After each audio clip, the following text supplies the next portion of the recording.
நீங்களே இப்படியா? விஜய்க்கு பாடம் சொல்ல வேண்டும். இனிமேதான் இருக்கு ஆட்டமே. தமிழக அரசியலில் விஜய் புது மாற்றத்தை கொடுப்பதாக கூறி அரசியலுக்கு வந்தார். ஆனால் விஜய் கட்சிக்கு பெரிய அளவில் கூட்டணி அமையவில்லை. இந்நிலையில் தான் கூட்டணி இல்லை என்றாலும் தனித்து போட்டியிட முடிவெடுத்தார். இதனால் 234 தொகுதியிலும் வேட்பாளர் அறிமுகம் செய்து பிரச்சாரம் மேற்கொண்டுள்ளார்.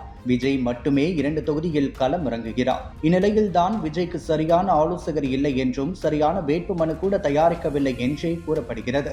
அதாவது சட்டசபை தேர்தலில் தமிழக வெற்றி கழகத்தின் தலைவர் விஜய் திருச்சி கிழக்கு, பெரம்பூர் ஆகிய 2 தொகுதிகளில் போட்டியிடுகிறார். இந்த 2 தொகுதிகளிலும் போட்டியிடுவதற்கான வேட்புமனுவை விஜய் சமர்ப்பித்துள்ளார். பெரம்பூர் தொகுதி வேட்புமனுவில் குற்ற வழக்கு இல்லை என விஜய் தெரிவித்திருந்தார். திருச்சி கிழக்கிற்கான வேட்புமனுவில் பெரம்பூர் பிரச்சாரத்தின் போது மார்ச் 30ஆம் தேதி ஒரு வழக்கும் 2025ஆம் ஆண்டு ஆகஸ்ட் மாதத்தில் மதுரை மாநாடு தொடர்பான ஒரு வழக்கம் உள்ளதாக தெரிவிக்கப்பட்டுள்ளது.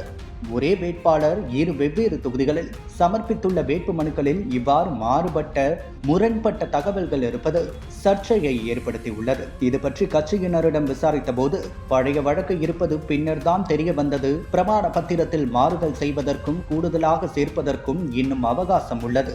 இது ஒரு சிக்கலே இல்லை என்றனர். பெரம்பூர் தொகுதியில் தாக்கல் செய்த வேட்புமனுவில் வழக்கு விபரத்தை தெரிவிக்கவில்லை என்றும் அதனால் விஜய் மனு தள்ளுபடியாகும் என்றும் சில தொலைக்காட்சிகள் செய்தி வெளியிட்டன. ஆனால் சட்டப்படி அவ்வாறு தள்ளுபடியாக வாய்ப்பு இல்லை என்று விவரம் அறிந்த அதிகாரிகள் கூறுகின்றனர். இப்படி தலைமையில் இருக்கும் தலைவரை சரியான முறை பின்பற்றவில்லை என்றால் கீழே இருக்கும் 234 தொகுதி வேட்பாளர்களும் எப்படி வேட்புமனுவை தாக்கல் செய்வார்கள் என்றும், சரியான ஆட்களை அரசியலில் வைத்தால் எப்போதே கூட்டணி அமைத்திருப்பார் என்றும், ஒரு கூட்டத்தை எப்படி கூட்ட வேண்டும் என்ற முடிவை எடுத்திருப்பார் என்றே கூறப்படுகிறது.